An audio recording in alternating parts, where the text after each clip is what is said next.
The very first thing that I want to do here is give my heartfelt congratulations. First to Mark Ellis for making it another year in life. Happy birthday, buddy. Secondly, I want to tell Christian Harloff, great job on the baby making. I'm very happy for you and your wife. And yeah, a lot of stuff is happening right now, and we're going to get into it today. Very, very excited to talk about this particular week in Collider. Surprise, surprise, there will be Collider talk and this particular Schmoes Know Show. Jay, the weirdest thing happened to me today. It was so bizarre. Hey, by the way, what's up? Hey, what's up? What happened? Did you impregnate somebody? Yeah.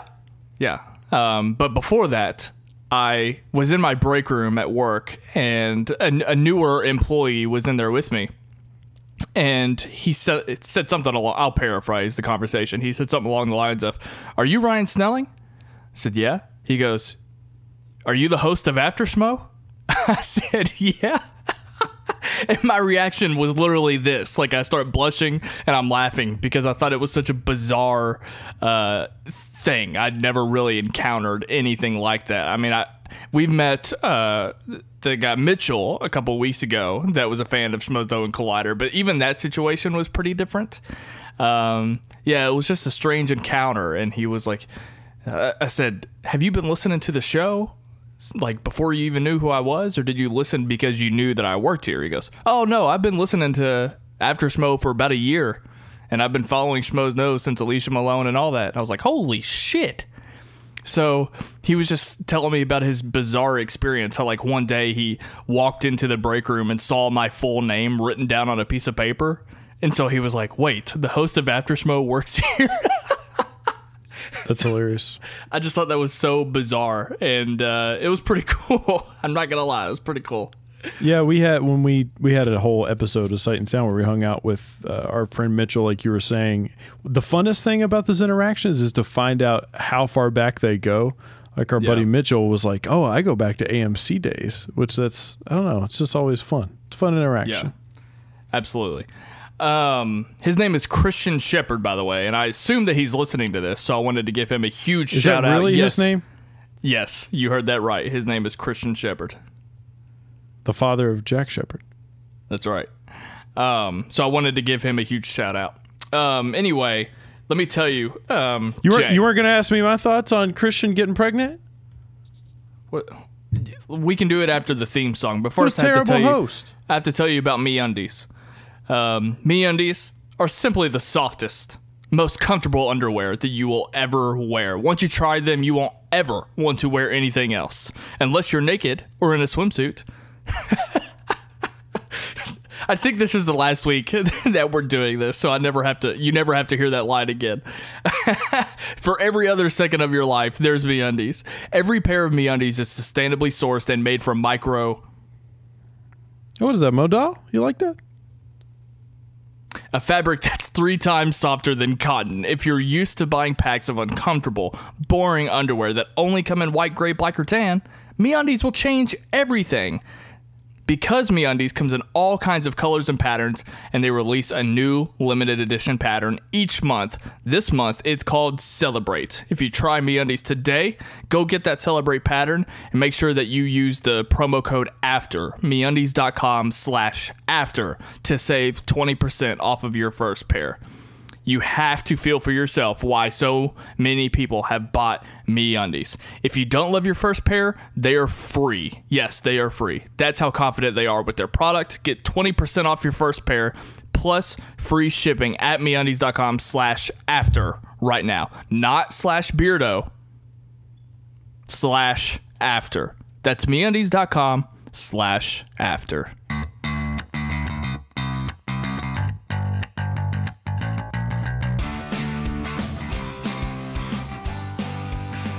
So goddamn hot in my house, I had to go get a beer.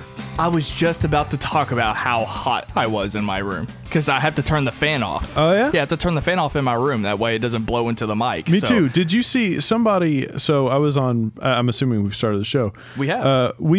I did pre-Schmoe, and it was super hot. It was so hot that I had to have like a towel to dry my shiny face off. And somebody commented, a smart ass comment, which it's fine, but they commented and they were like, "Why don't you just get a fan?" And I said, "Well, actually, I have a fan, but if I had it on while I was doing the video, it would have sounded like this." And then I literally typed out, "Wee," and then I said, "But it's fine though." Yeah, it is so fine. back off, okay? It's fine. It's just a thing, isn't it, Jay? You know what else is fine? I'll tell you what else is fine. I know we're going to get a message from Christian about how we should have gotten into the show sooner. We should have gotten in quicker. You know what?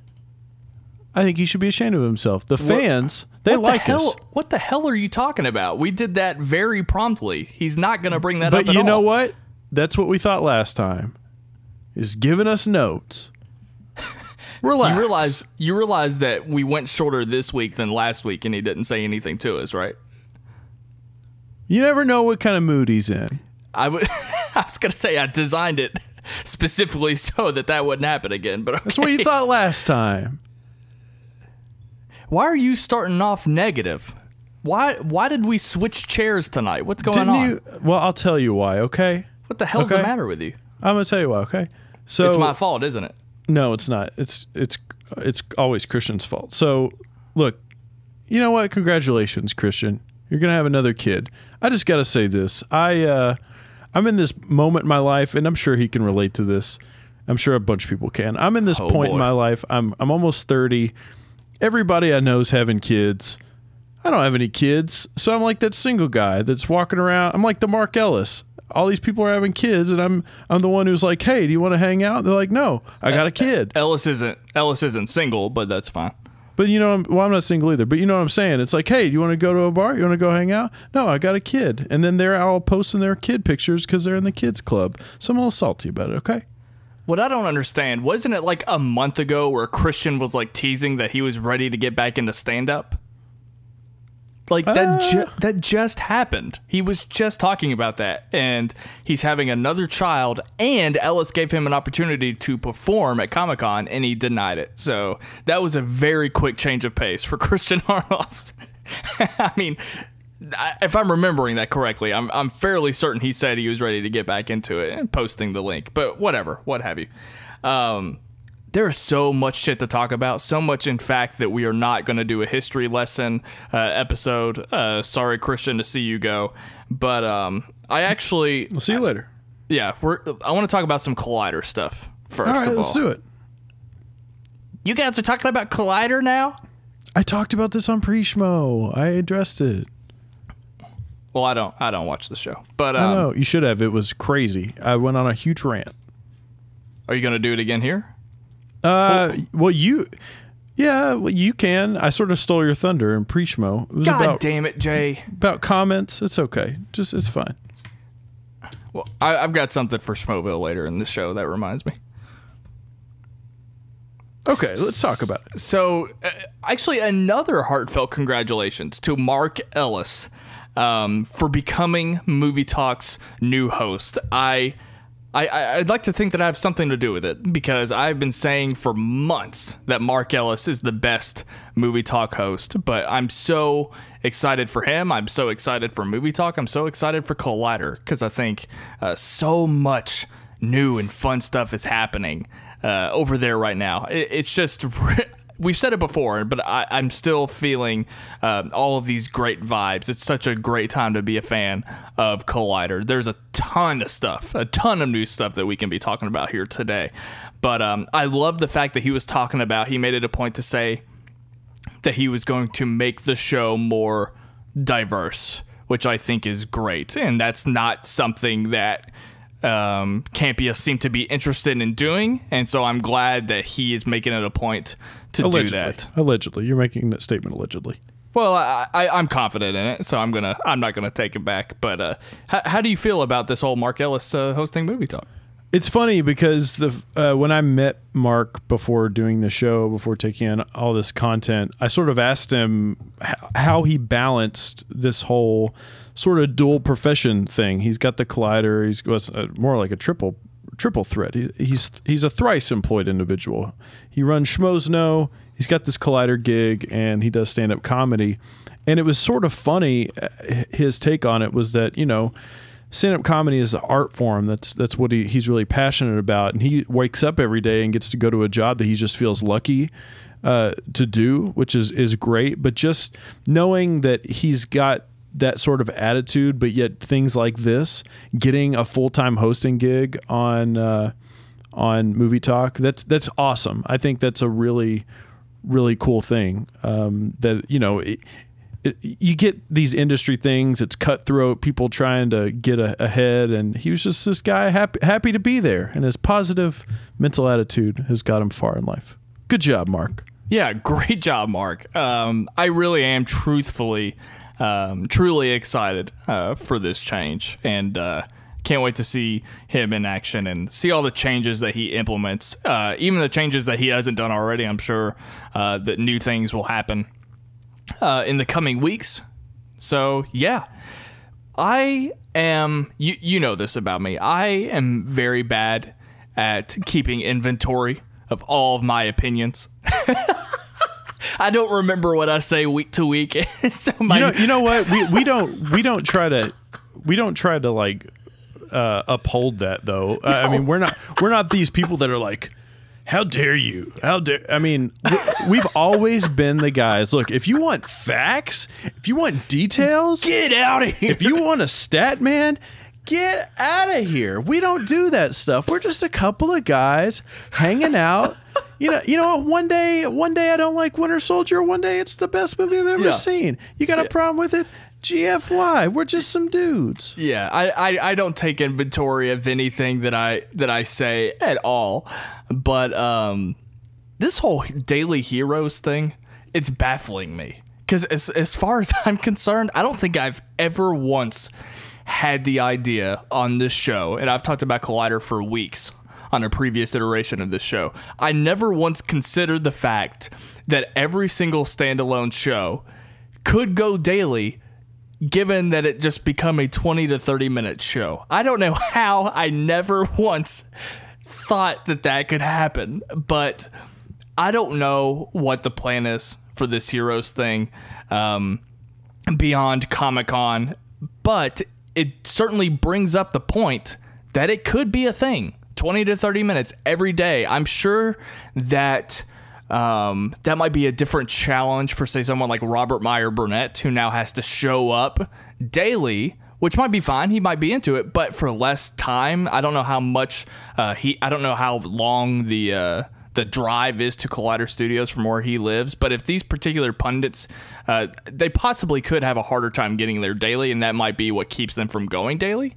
But of course, Wendy, I believe, is in charge of scheduling guests, so maybe they can figure it out. But I'm shocked that I never once considered this. Have you been watching Heroes this week in this new format? Actually, I have. I've been taking it in, and if I'm being completely honest about it, I didn't know how it was going to come off. I didn't expect it to be as interesting. I didn't expect to be as interested in it as I have been. But I think this 20-minute format actually does the show some justice to a certain extent. Look, I've come up with some pretty great ideas on this show, like the phone call revolution, SchmoeCon, which was stolen from me by Mark Ellis. But I think you could still do the Collider Heroes proper, like we get every single week, the 1 hour show, and just break off a daily show, like a 15-minute to 20-minute type of show, just in a different sort of format all around. Like maybe you don't have to take up the studio space. Maybe you don't need all of those individuals. Maybe you do it like a mailbag sort of segment where you get a Schnepp and a Robert Meyer Burnett one day. The next day you get Robert Meyer Burnett and somebody else. I don't know how you do it, but just because we've talked about it before. This is a YouTube channel that runs like it's ESPN. I mean, they have full personnel, so many bodies in the studios, so much time being taken up. I think maybe if they do the show in a shorter format, they sort of scale everything back, maybe just to make it more efficient. That's what the fuck do I know? I mean, I'm just some guy. Please don't come and beat me up, Christian. I like What do the you think about that idea, the mailbag style? I think that okay, what we might run into is Fridays, I think, are solely for filming Schmoedowns. So there might be a complication in making like every single Collider show daily due to that fact. But by design, especially with a show like Heroes, like Wednesday's show was just about the latest comic book issues that have come out, and they could do that weekly, and that would only take 20 minutes. If they wanted to do a Thursday show, it could be purely mailbag and purely Twitter questions, and they could only do Twitter and mailbag on that day.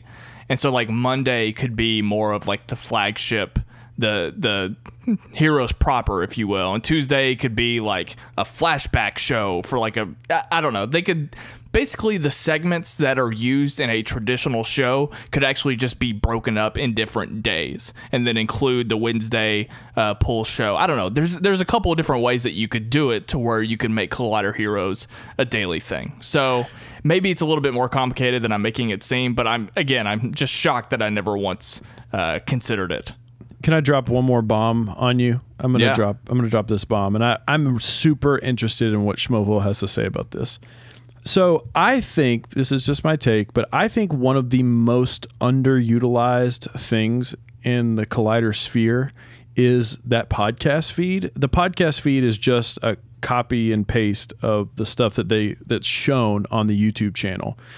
I mean, why not? Like, for instance, let's just say that they were like, oh, we're not super happy with the numbers that we got day to day on, let's just say TV Talk. You know, whatever that looks like. So we don't want to use the resources to do the TV Talk thing. Why not just record some sort of podcast thing and throw it up on the podcast feed? I mean, maybe there will be an SK Plus style thing for Collider. I have no idea. We've seen the success that it's sort of generated for Schmoes.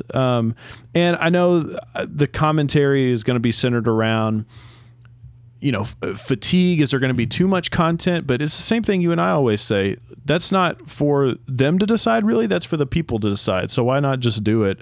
Your thoughts on just the podcast feed being underutilized and maybe being an avenue for new types of content? Yeah, which brings me to, well, we'll talk. No, never mind. The announcement of After Collider. No, I'm just kidding. That's not happening. We're maybe kind of doing that now. I could hit up our boy Mark Fernandez and see what he thinks about After Collider. Do we have a connection to Mark Fernandez?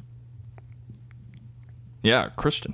Oh, okay. Gotcha. Doesn't he live down the road from him now or something like that? Yeah, something like that. Little known fact, Miss Movies lives close to Brett. That was what I took away from the show tonight. Oh, well, that's it. There you go. Thanks so much for joining us, guys. We'll see. That was such a Josh McCouga joke. That's his most utilized joke on TV Talk.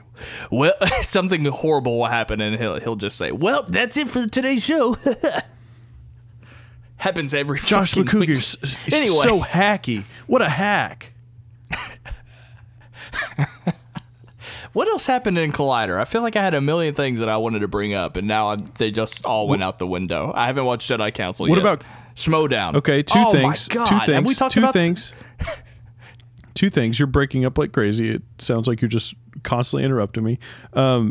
One, comic book shopping with Martin Starr. Huge Martin Starr fan. Love Freaks and Geeks. Love Silicon Valley. Also, the video game stuff with Christian. That is another thing we could discuss.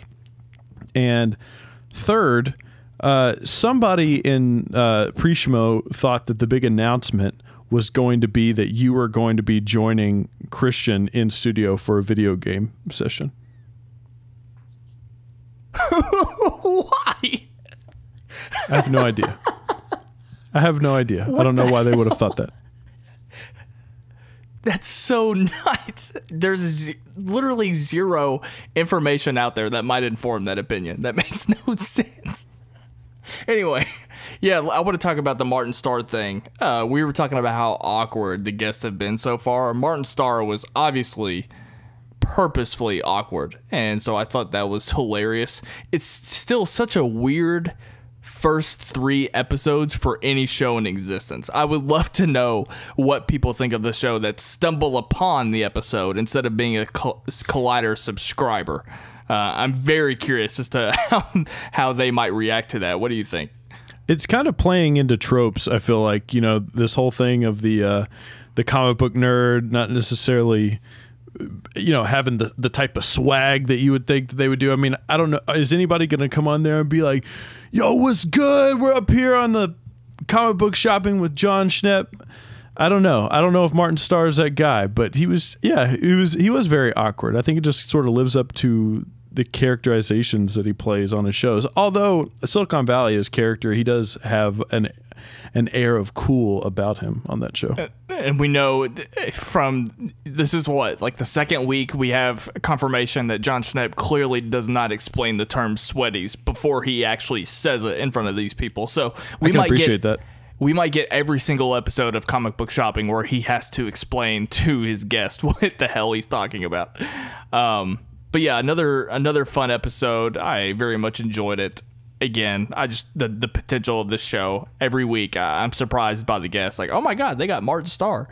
Because then it's just kind of like, why couldn't they just get guests all of the time at Collider? Like, if it's this easy. But maybe it does need to be something more than just a Collider movie talk. And I feel like they're definitely pulling the complex card though for that show. I mean, definitely, yeah. I mean, I don't know how much pull they have with like Collider stuff. You got to get people to go down on the set to be. They sort of have to form their schedule around the Collider schedule, although it is a 5-day-a-week show. Right. But yeah, I feel like they're kind of going through the Rolodex over at Complex. And they are close with Sam Levine. I guess that's something that I didn't consider. That's true. Obviously, Absolutely. Sam Levine. But and there have been some nightmare episodes of movie talk when they've had guests on there, so I can understand that. Shout out Michael Rappaport. Yeah. Anyway, great episode there. The video games thing. I cannot wait to see this take full form. I saw that Makuga did a little thing with VR, some horror. Did you not watch it? No, I didn't. Oh my fucking God, that's the best one yet. 100%. 100%. It was my favorite one. I'm having some kind of flashback. I feel like I was making fun of. On a previous episode, like on an early episode, I think I was making fun of Makuga. Like, there's no way that someone can be that scared of things that are horror because, I don't know. I don't remember what I said, but I don't think I would find it entertaining. I thought it was pretty good. I watched it with Kayla. She didn't really enjoy it too much. For some reason, I'm not amused by people who get scared because I don't get scared, so I don't know. I just don't understand it. You know? Yeah, I mean, I've talked about it before on here, and Christian made fun of me on the live show that I was downplaying Makuga. Oh, it was about I was making fun of Makuga because he got so scared he couldn't even sit next to the writers of The Conjuring, and I was rolling my eyes like that's some big fucking deal. And Christian made fun of me on the live show, thinking that just making fun of me, saying that I was out of line. But anyway, I'll check it out. I did enjoy Christian playing the Spider-Man game, though, just calling everybody a prick. I was laughing my ass off. For those of you who don't know, there's a Collider group on Xbox now called Collider Gaming, I think is what it is. And he tweeted his gamer tag. And yeah, I might be playing some video games with Christian. I don't know if it's going to happen because I told him what my gamer tag was, and then he didn't respond. Well, I unplugged my Xbox because I excuse me, just had to cough there. I unplugged my Xbox because I picked up doing this show full time. So yes, After Schmoe is the reason why you had to unplug your Xbox. Very pretty good. much, yeah. The final thing that I want to bring up, and then we'll go to the live show. Oh, well, we got to talk about the spectacular, or I mean the Collider Collision. Let's do it. I just want to say it was fucking great. It was absolutely incredible. I mean, for all of the first of all, they're upping their game every single time, which is what you want to see. I think they've all been really, really good. Every sort of special that they've had, and I think they could have easily just sort of rested on their laurels and be like, oh, okay, we'll just do the same thing every single time. But they are constantly stepping it up. And I'm not even talking about the results. I'm talking about the production elements, the behind the scenes stuff that they're doing, some of the storyline stuff, the interviews. I mean, everything is fantastic. And of course, it was backed up by just an absolutely stacked card with incredible performances. I mean, I saw some people ranking their favorites, and a lot of people had this on their list as their favorite sort of big event so far. Yeah, definitely. It was just so pro. I mean, it looks so good. I was so impressed by it. The only thing that I think I liked more about the spectacular were the playfulness, the cutscenes in between. I wish there was more of that. I mean, we primarily just got Finstock locking Emma Fyffe in a closet, and that was sort of the only thing that was like that.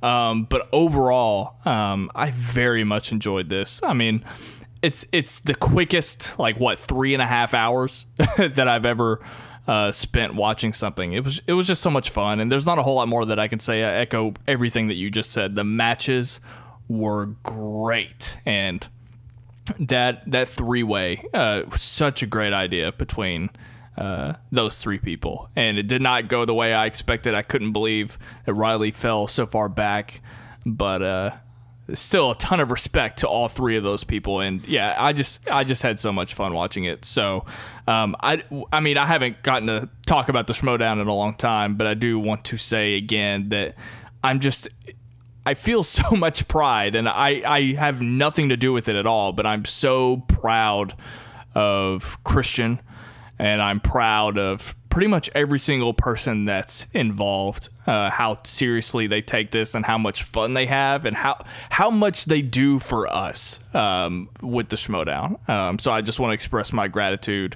Had such a great time. The only person I don't give a shit about is Ricky. He can burn in hell. But other than that, I enjoy everyone involved with the Schmoedown. Be careful when you talk about in the Schmoedown world. They're going to get angry. How dare somebody say anything about a Schmoedown person? Oh, that's true. Well, everyone knows that I can't stand Ricky, but it's in a good way, because I love to hate my villains. I'm not actually talking trash about Ricky. Or am I? So, again, just thanks so much to Christian, and great job, everyone behind the scenes as well involved in that production. And I just need to point out that Collider Collision is redundant. So, the final thing I want to talk about before we get to the live show is Thrones talk. I knew that there would be some kind of version of this. They've been talking about Game of Thrones the past couple of years, recapping the show. Obviously, it's big numbers. I watched the first 2 episodes because this is the first time ever that I can watch any Game of Thrones recap show having been caught up with the show. So I'm excited to watch it moving forward. Do you have any interest in watching Thrones talk, or are you just gonna... What are you gonna do with that? Well, of course, look, of course I'm interested in it. I'm not taking in that content right now just because we have our own show that we're doing on Sight and Sound with it, and I don't want to... This is just reinforcing what I said earlier. I don't want to have any factual information about the show. I don't want to know any inside scoop. I just want to get on air and talk a bunch of bullshit. That's what you're going to get from the Sight and Sound show. Just a bunch of nonsense, non-factual information. But hey, I guarantee you 100% you will be entertained by it. But absolutely, I mean, more than anything, I'm just glad that Ken has something he's actually excited about doing. That's fantastic. Obviously, Roka getting into it as well. I think this is going to be, obviously Collider is big on the movies, but there are few things in pop culture, in the pop culture landscape, as big as Game of Thrones right now. And especially because it's coming to an end. The last couple of seasons of Game of Thrones, or just Game of Thrones in general, it seems like it's getting bigger and bigger every year. I'm just excited for Collider and for other people to find the Collider content surrounding Game of Thrones. Definitely. I made sure to watch these 2 episodes because they were like review and preview, because I needed to prepare for our show. So I don't know if I'm going to continue to watch it, but I'm still happy that they're doing it. And the panel's great. You have another opportunity for Rocha and Dennis to feud, and you have an opportunity for Rachel Cushing to shine because she's so book savvy with Game of Thrones. So I actually forgot that Dennis was on the show. Now I'm definitely going to tune in.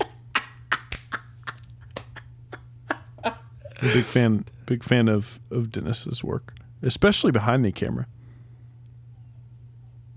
The Schmoes Know live show, number 291, quote-unquote D23 preview, quote-unquote apes preview.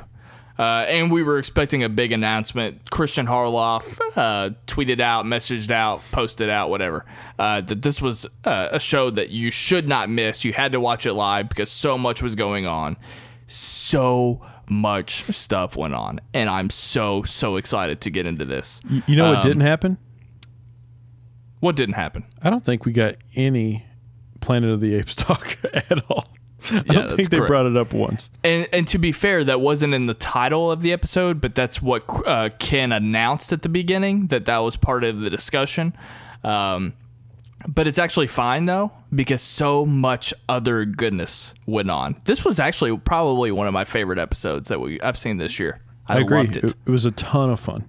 I'm very excited to get your take on it because, as far as I know, is this your first interaction or your first encounter with Alicia Malone on screen?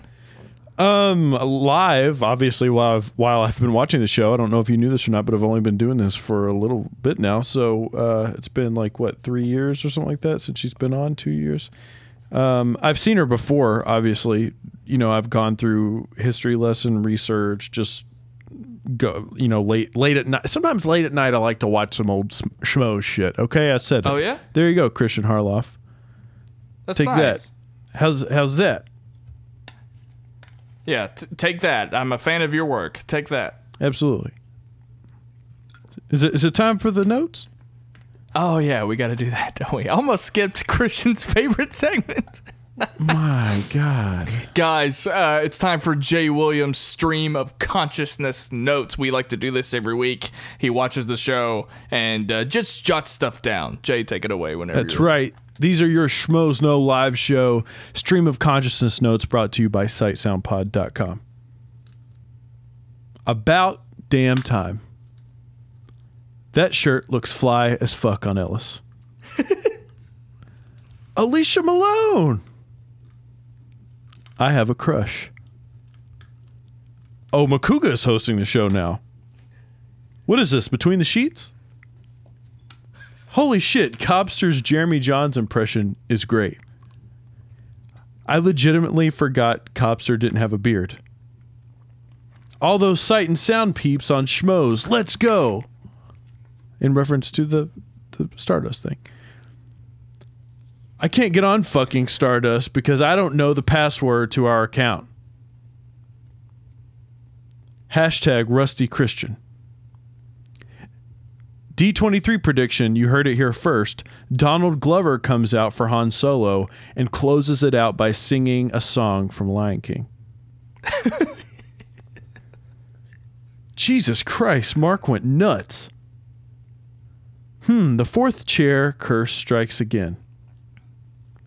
An argument on Sam Esmail with Christian breaking the news? What world are we living in? We've come a long way from Christian hating television. Just now realizing Beardo isn't there. Oh wait, he has been there. I just haven't noticed him. Holy shit, we just got a Riley Brett rant. Brett got a spray tan. The top of his arms and the bottom of his arms are a different color.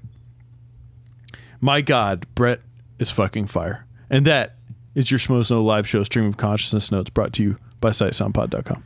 You know, we love Brett Sheridan on this show. So as soon as they opened the show with this quote-unquote old school feel, which was fantastic, by the way, we're going to talk a lot about that.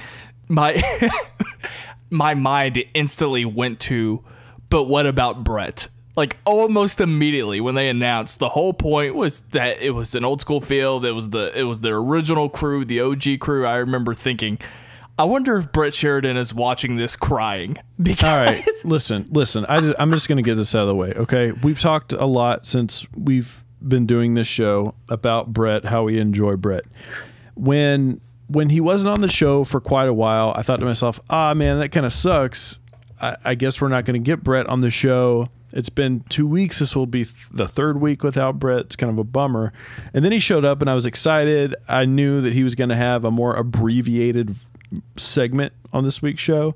And you couple that with the fact that he was a little bit sick, and I was like, I'm not going to get my hopes up for this. Brett, once again, my God, he is so great. He is so hilarious. He makes me laugh so much. I mean, he just brings, even in a jam-packed all-star episode that entertained me from start to end, he still found a way to bring it another level. And the fact that Alicia Malone wasn't as privy to his gags and his persona even made it more funny. And I think everybody else was reacting to her reacting. It was great. Yes, absolutely. That was half the fun, which was just watching Miss Movies and Alicia Malone watch him throughout that entire thing. He steals the show. He's the Schmoe stopper. I mean, I was cracking up because Christian's having him move his posters again. I was already loving the idea of him putting out that unboxed show, so I'm glad he got to talk about it this week as well. Oh, you mean Collider's best unboxing show? Yeah, I do mean that. I hope he does like a weekly vlog with his family. I would love that. Yes, I love adding more work to the Collider crew, but I agree. I echo everything you just said. I fucking loved Brett. And by the way, he mentioned there on the chair. We're totally out of order, but that's fine. When he was sitting in the chair, someone told Brett that he should be ashamed of himself. And to that fan, to that Schmovillian, quote unquote, you should be ashamed of yourself. Absolutely. I don't want to hear anybody telling Brett that they should be ashamed of themselves, except for me. I'm the only person that can do that, and I'm probably never going to do it again. So there you go. Also, another thing that made me sad, though, going back to my original point, how I felt bad for Brett because this was an old school show. I think it was like halfway through. Anytime there was a shot at the producer's table, I could see Brett in the back corner, like just doing whatever he was doing. So I knew that Brett was coming. He got there early. Apparently, he showed up early to hang out. I knew Brett. I didn't know that Brett was going to be there, but halfway through the show, I saw him in the background, and I was just waiting for his chance to come on. And maybe Ken announced that Brett to the Future was happening at the beginning, but I didn't remember it at the time. So anyway, there's that. Did you think at the top of the show that Christian and Mark were really going to start the show by themselves for like 30 minutes? Did you ever get that idea? So I think they both really enjoy doing the show together like that. I think that's definitely been missed. And I think for a split second, I thought maybe they'll do this for like the first 15 minutes, but I didn't really buy it. I mean, they didn't really sell it too well, especially considering that somebody had a drink sitting in one of the empty seats. They didn't do a great job. Come on, guys. Plus, I knew it was kind of like, I knew that Ken was obviously there because he did the thing at the top, and then he just wasn't at the main table. So I for a split second thought, like, what if they did this every week? But like you said, I wasn't really convinced that it was happening then. I knew something was weird, especially because I figured that if they are going to do that, they shouldn't sit across from each other like they did, because the switching between the cameras is silly. Like, if they were to start the show that way, they should sit on the same side of the table. That way they don't have to switch and there's so much empty space, all that, blah, blah, blah. Anyway, they could do that and then go to break and then adjust the cameras if they wanted to spend the first 30 minutes together. But anyway, that's a long time, a huge chunk to not have everyone else involved. I get it. It's fine. Okay. Yeah, where were we? Oh, we talked a lot about Christian Harloff's midlife crisis that he's experiencing right now, which could not have come at a worse time, because hopefully it doesn't affect the new baby.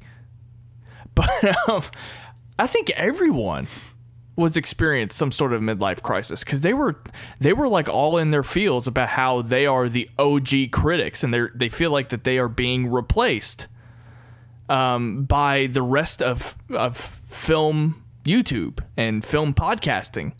So I couldn't help but wonder, do you think we're putting pressure on them to perform because we're up and coming podcasters? I mean, maybe. Look, is it possible that these guys are intimidated by our work ethic? I don't think them as individuals have anything to really be worried about. I'm surprised you answered that question so seriously. Well, yeah, of course. No, look, I'm a businessman.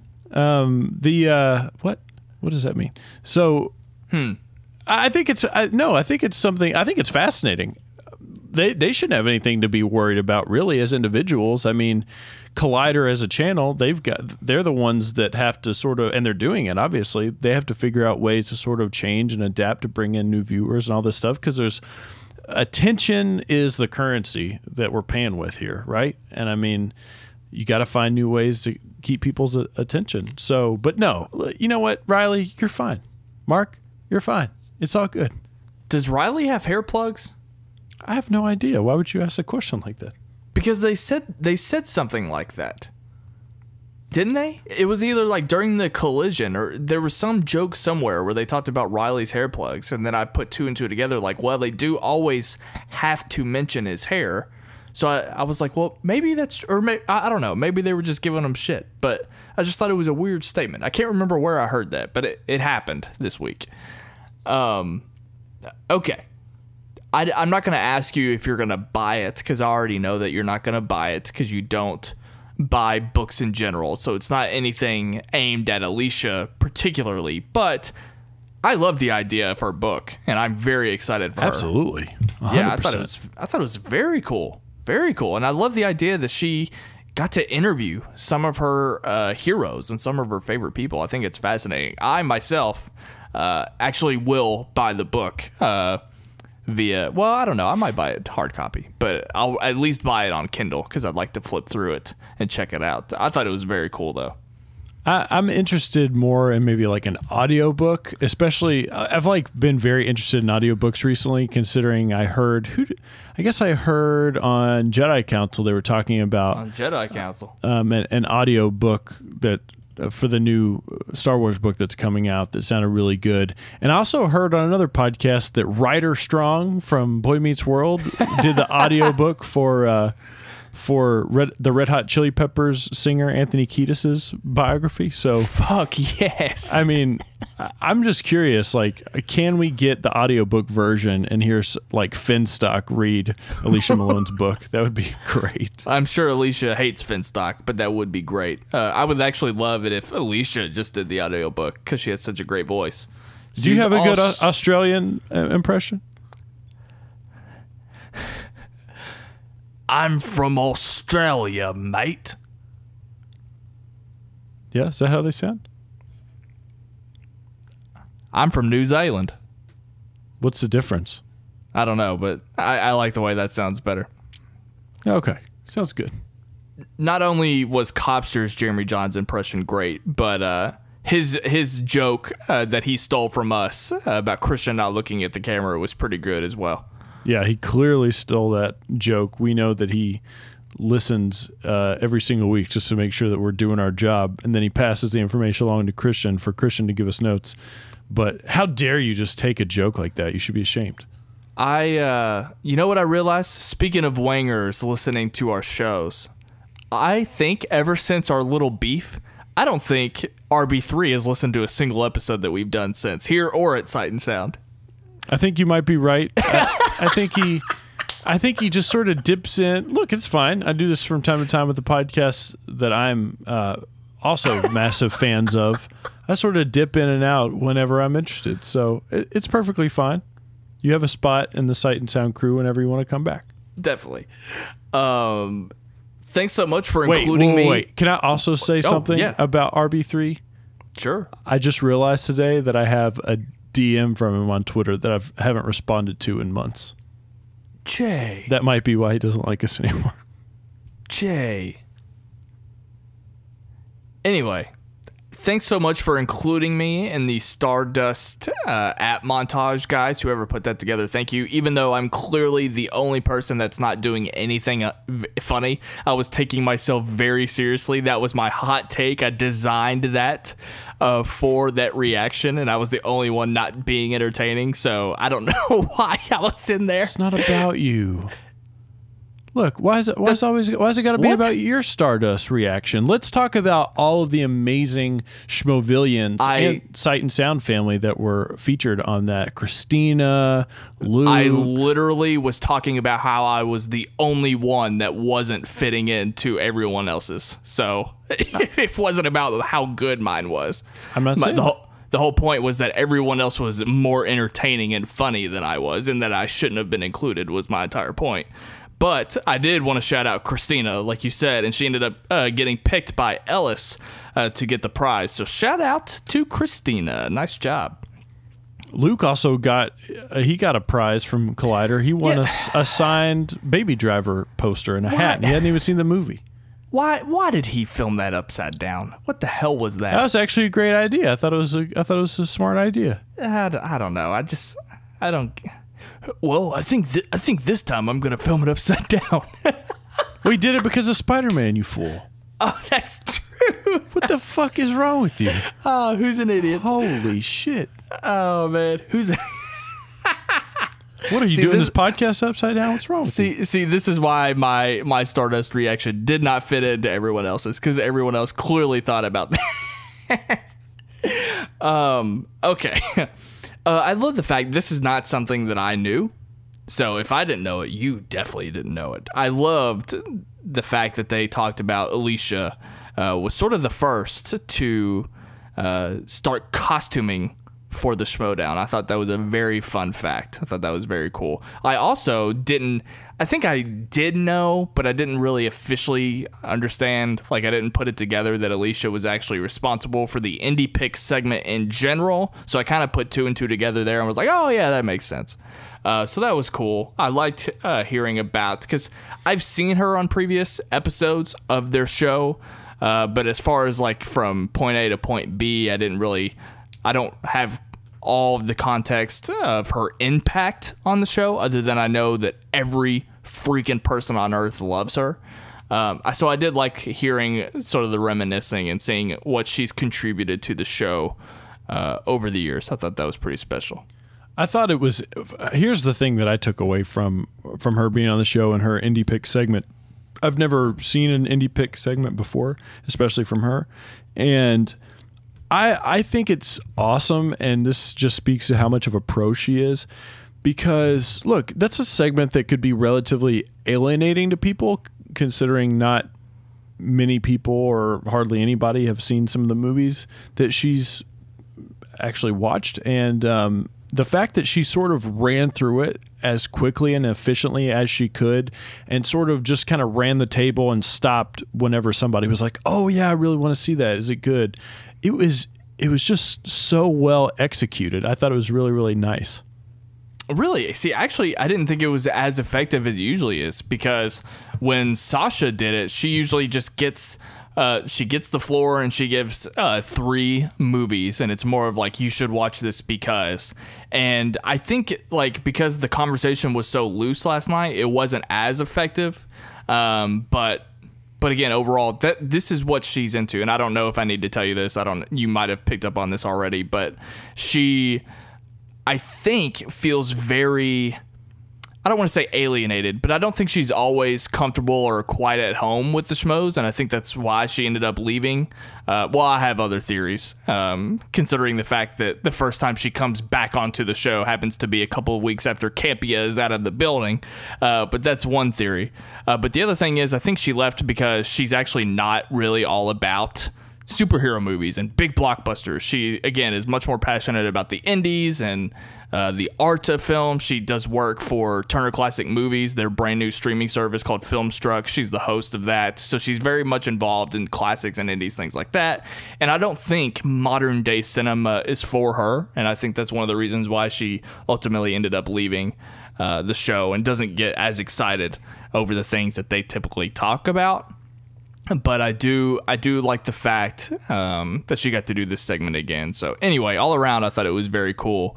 And we could tell it means a lot to her, though, still. I mean, just definitely. Not just being on the show, but the community in general, having some really nice things to say about Schmoeville, showing off the tattoo that specifically comes from her nickname on the on the Schmoes Know Show that I guess somebody from Schmoeville actually drew for her. It's just, you can tell that, I don't know, I can't speak to that, her maybe being a fish out of water, so to speak, with those sort of blockbuster discussions, but I thought she was really good, man. I thought she was really good. I think she's great. We talk about it a lot, all the time. I even sort of hinted at it, the curse of the fourth chair, which wasn't directed towards her. Miss Movies? It was, and it wasn't negative towards Miss Movies. It's just that fourth chair coming into that spot is just always tough. But nonetheless, even her having not been there for so long, it could have gone kind of wacky for her. Just all these people around, new environment, new type of format for the show. But she killed it, man. She's a pro. She knocked it out of the park. She's arguably probably the biggest deal, in my opinion, in this space. Just sort of how I read the playing field. She's arguably one of the probably most popular or more famous pundits in this space. Well, she's kind of like a Scott Mantz. I feel like she's kind of bigger than everything else that she's on because she has so much other stuff going on. So anyway, that's sort of my take. Does it give you hope that she started on a little podcast / YouTube show and she's moved on to better things? Are you trying to explain your? Am I going to hold this? Am I going to be holding this down with Ralph Lenardic in like 2 years? Is she why you said you think you're in love in your notes? Oh, 100%. Listen, man. Okay. Okay. Look, here's the thing. I'm just gonna get personal, all right? Hashtag transparency. I've never dated. This is gonna get weird. I've never dated a redhead in my life, and I'm fascinated by them, and I think they're gorgeous people. Not to mention the fact that accent is just exquisite. I like her style. She has a very classy style. Look, I'm taken right now, but maybe in another life, if you ever want to hit me up, I might be going out to LA soon. So probably not with Ryan Snelling. Christian set this up, and yeah, I'll be waiting. That is so weird, but I guess it's true that Mark Ellis is. Have you ever dated a redhead? Yeah, there's a funny. I'll tell you that story off air. Why not tell it right now? Why not let all Schmoeville hear it? Because it has nothing to do with anything. I know. I don't know him at all, but I know Christian Harloff is sitting there right now like, tell the story. Go ahead. You're in the middle of the show. I don't think Christian gives a shit about anything personal. That's all he cares to talk about. Our lives? Yeah, he brought Grace on his show for a one-time only event just to dive even deeper into her personal life.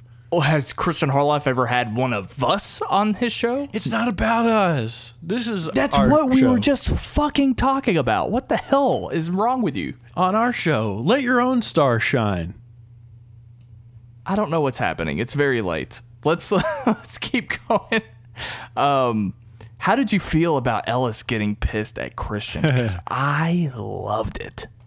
I thought it was hilarious because nobody really knew how to react, but we've seen that before. I think it sort of happened in the past 2 weeks when they were just alone together. I like it. I think it's funny. Fiery Ellis is amazing. I love that he was wearing that Sight and Sound shirt while he was doing it. Looked a little out of place considering it had flowers on it, which is funny to me. But look, we've had some spats in the past, and it's good. It's good. You know, you got to get it out. You can't let that stuff stew. What's good about Christian though is he was having fun with it. Like it wasn't like Christian wasn't dismissive as to what Ellis was saying, but at the same time he wasn't like argumentative. Like he wasn't firing back. He was I would love to have that skill where he was just kind of playing it up like, yeah, maybe I do this. And he was kind of making fun of himself, and they kept referencing to me over and over again, even though Ellis was definitely concerned about this. So I thought it was a testament to their friendship, how they actually handled that. I thought that was pretty great. And it's all in who it is, right? I mean, this isn't a part of Mark's repertoire. So if it were a Brett, if it were a Makuga, if it were a John Roca, that's when you can poke the bear and be like, all right, you're just going on another one of your silly rants or whatever. But it was Mark. Mark doesn't really get like this that often. Right. I'll give you like 30 seconds to a minute. Just give me your take on everything Josh Makuga here. I thought Josh was amazing. In fact, anytime, the more alcohol, the better on the show. I thought he was hilarious. He was giggling like a child. And I just want all of that and more. I mean, we even saw Ken. Ken was a little bit more loose and lubricated while he was still on his whiskey buzz. And when that ran out, and he went to emo Ken again. And I'm glad that Christian called him on it, even though he said he'd rather be somewhere else. Or whatever he said. How many more days till we read a tweet that Christian Harloff is starting Mr. Robot? Oh, he's finished. He's 100% finished. He just doesn't want to talk about it right now because of how scared he was from watching season 2. I'm being very honest here. I'm telling you, Christian Harloff, if you're listening to this, I promise you don't want Sam Esmail writing an Obi-Wan Kenobi movie. I think that's the biggest bunch of bullshit. I think you don't know what the hell you're talking about. I think you're a fool for saying that. I don't care. You're basing that off of one season of television where he had complete control. No, I'm basing it off the fact that he is very much No, I'm not. I'm basing it off the fact that he writes every single episode of Mr. Robot now. He's very much a me type of artist, and I don't think that fits into Lucasfilm. We've already seen that with Phil Lord and Chris Miller. He's an auteur. That's fine. I don't have a problem with him being that, but it's the exact same situation with Phil Lord and Chris Miller, that it doesn't fit for Star Wars. And you heard the podcast when he was a guest on The Watch where he said he didn't believe in plot. I just don't think the format of Star Wars, the format of a movie, fits with him. And I would be much more interested in anyone else writing that movie. I will continue to watch Mr. Robot because that's his thing, but I don't see any sort of translation into an Obi-Wan Kenobi movie. I think you're basing it on a very limited amount of information, but that's fine. We can have that discussion on Sight and Sound. Very good. Okay. What else? I want to cover everything that you've talked about on your notes. The last thing I have is really just the last announcement here with Roka and Nost. But do you have anything else? Yeah, let's get into it. Let's get into some top 10 announcement action. Before we do, let me just say this. Maybe the worst kept secret in all of Schmoes stuff. I mean, I went on pre-Schmoe to do some. I was trying to figure out, like, do people know what this announcement's going to be? What can we try to figure out? What can we have some fun? I got in there, and the first 20 comments in pre-Schmoe were about that the announcement was going to be top 10, and I was like, well, shit, okay. This has literally ruined my entire show. So my theory on that a few weeks ago is nothing special, I guess, because I thought that was a hot take a few weeks back, but I guess not. I'm glad. I really do enjoy the show. I'm just happy for him because I know there were so many people that were rallying behind him this whole time. I guess I'm confused though, because if it ultimately ended up on SK Plus, I just don't know why this didn't happen earlier. Because if it was Campia or Dennis or anybody's decision, or maybe even Christian's at the time, to not have it on Collider because said reasons, I don't know why that wouldn't be an instant. Like, why wouldn't it just be instantly converted to an SK Plus show? That's where it originally came. I mean, it's kind of like a no-brainer. So I guess I just don't understand why it took so long for that to happen, because that's a very easy idea to come up with. but ultimately, it doesn't matter because it's happening now. I love the idea that it's a clean slate. They're going to start their episodes over again, and it's going to be a loose format. They aren't restricted by time anymore. All positives. I'm so happy for them. What are your thoughts? Yeah, I'm excited about this show. I'm excited about the show coming back. Even back when I was first exposed to Collider content, it was one of my favorite shows that existed. I love the conversations they were having centered around film. I've actually never listened to the show in anything other than the Collider version of it. So I am excited to sort of dive deep, and I'm excited as well to call Matt Nost a co-worker on SK Plus once again for him, but he's never worked with us in the past. Yeah, man, I'm excited. I think it's fantastic. I'm happy for Rocha. One thing I'm kind of confused of myself, and I just thought about this right now, is why the hell doesn't John Rocha have a YouTube channel? I feel like he should have a YouTube channel. I know he's not the most tech savvy person in the world. Shout out to us having to tell him how to plug in his microphone when he was on Sight and Sound, but nonetheless, I think he needs his own YouTube channel. I don't know, man. That's a good point. I think it would certainly do well. I think a lot of people would follow him on YouTube from Schmoeville. In fact, I think he would do better. This is just my personal opinion. I think he would do better doing Outlaw Nation type of stuff in the form of short form video reactions, like quick rants, quick little bites. I just think it would be very successful on his YouTube channel. Call me. I'll hook you up with my people. Sort of like what Campy is doing right now? Yeah, absolutely. Somebody asked me about that. If my thoughts on that. He seems like a YouTuber now. I mean, just like a full-fledged YouTuber. More power to him. Yeah. This has been a weird, interesting time because there's a lot of parallels. I kind of referenced it last week. I was talking about my weird interaction with Rocha that I had about a year ago. That happened to be, when that happened, it was when Top 10 was announced on Collider. So here we are like a year later with another Top 10 announcement. I think that's really cool. What was the other thing that happened? Oh, the day that the Collider Collision came out and, spoiler alert, Merle ultimately beat Riley. It had been an exact year since Merle beat Riley the first time. I thought that was really interesting because it came up in my time hop after I watched the Collision. And Christian didn't even know that, so I thought that was pretty cool. Again, a lot of stuff happening. So I'm not letting you get out of here until you discuss this thing you wanted to talk to Schmoeville about, because I've been waiting myself. So many people challenged us on this whole Evan DeGraff thing, okay? Because the whole controversy with Rocha and Rachel, and maybe people were done with it, okay? Maybe people were done with it, but I'm not. Because as time goes on, more people are like, does that justify this guy coming in and being a troll on Twitter? I read the tweets. It also started off with somebody saying, I can't believe you defended what he did, which was never the case. We never defended. I didn't even know what the hell he said. I was defending what happened on the live show. No, what I'm saying is I read the tweets. Yes, as did I. And they were nothing.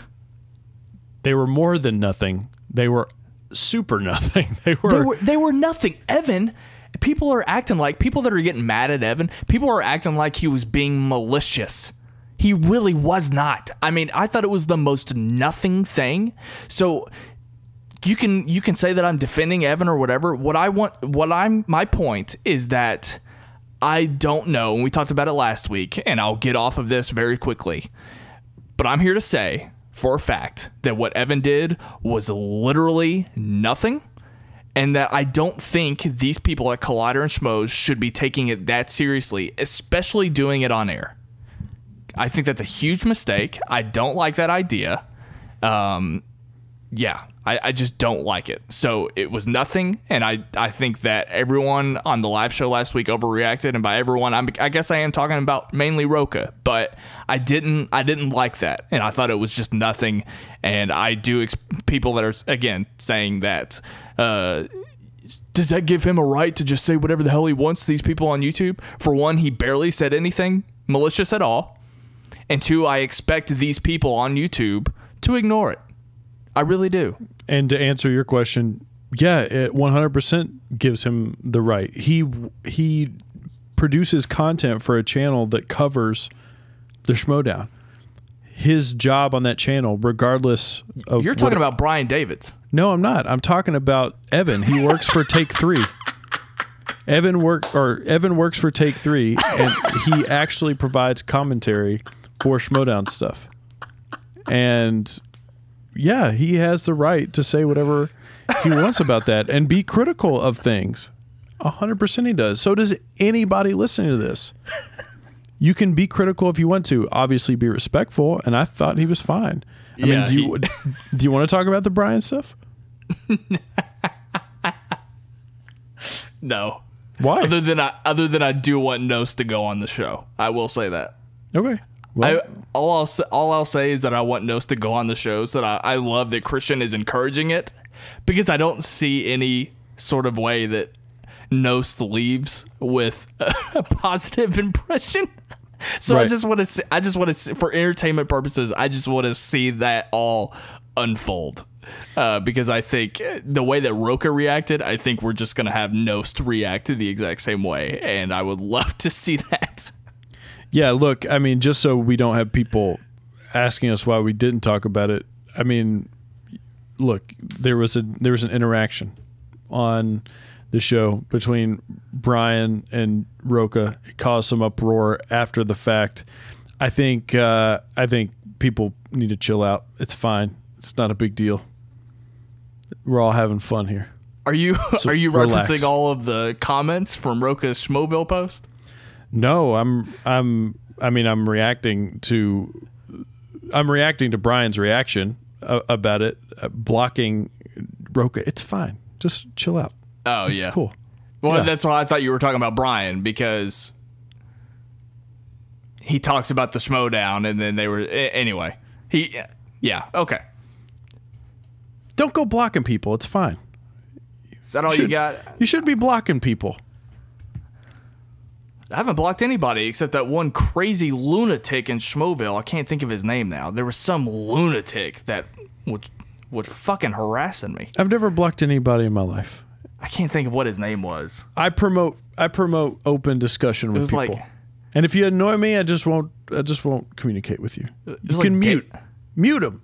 Don't block him. Why would you block John Roka? It's ridiculous. He should be ashamed of himself. Guys, you can find me on Twitter and Instagram at WhatUpSnell. Thank you so much for joining us. Jay and I also host Sight and Sound, as you saw on Mark Ellis's t-shirt. You can get that show, Sight and Sound Weekly, on the SK Plus YouTube channel. As far as I know, it's sticking to Wednesdays, but that might change because Top 10's being included. We might switch days around. I'll get the update from Christian on that. I saw someone in the Facebook group today in Schmoeville ask what SK Plus was. Kind of fascinating. I'd love to have that Monday slot. Fucking wangers. The other thing I want to do real quick before I sign off, guys, again, you can subscribe to the Sight and Sound YouTube channel and our podcast feed so you can stay up to date on everything we do, because we don't just record Sight and Sound Weekly. We do a bunch of shows. Ralph Lenardic wants me to do a movie show every week. What I want to do right now is shout out all of those people that listen to us purely as a podcast on iTunes, because we talk a lot about SK Plus, and I want that to grow just like everyone else does. But there is an audience, and there are thousands of you, and I greatly appreciate it, that only listen to us as a podcast. I don't know if we get to talk or interact as much because you guys are not in the YouTube comments, but I do want to urge you to please reach out and talk to us, whether it's on Twitter or what have you, because there are a lot of you, and I do want to acknowledge that I'm very appreciative of all of your plays and attention. And so, yeah, Jay Williams, where can the people find you? You can find me at Jay Williams, J the A, the Y, the E, on Twitter and Instagram. It's the same for both. You can also find me in our Sight and Sound Facebook group. if you're in Schmoeville, you're in a Facebook group already, why not join the Sight and Sound Facebook group? It's great. We're having great discussions. You can hear Ryan and I arguing with people about how terrible Westworld is. And if you want T-shirts, if you want that glorious T-shirt that Mark Ellis was wearing, you can go to sightsoundpod.com and see T-shirts, but you're not going to see that one. He's had that shirt in his car for so long that we've retired it. Legitimately, that shirt is no longer available, but you can get other shirts. You want to hear my theory on that, by the way? Sure. I think he opened it right before the show. No, not even that. I don't think that's the shirt that I sent. You think he went and bought another one because he lost the package? That's exactly right. Why is that? And Christina Farrow asked me on Twitter what the special the other thing that's in the bag that I won't reveal. That's specifically for them, the people that I sent it to. But I still have not gotten an acknowledgement that anyone else got their shit. So, well, I can put the theory to rest. Like I said, the shirt is no longer available on Sight and Sound or sightsoundpod.com. Did you take it down? Yes, it was a exclusive for the month of May and when did June. you take it down though? Like 2 weeks ago when July happened? When July started, I took it down. That's how limited runs work. Huh. See you next week, guys. Thank you so much.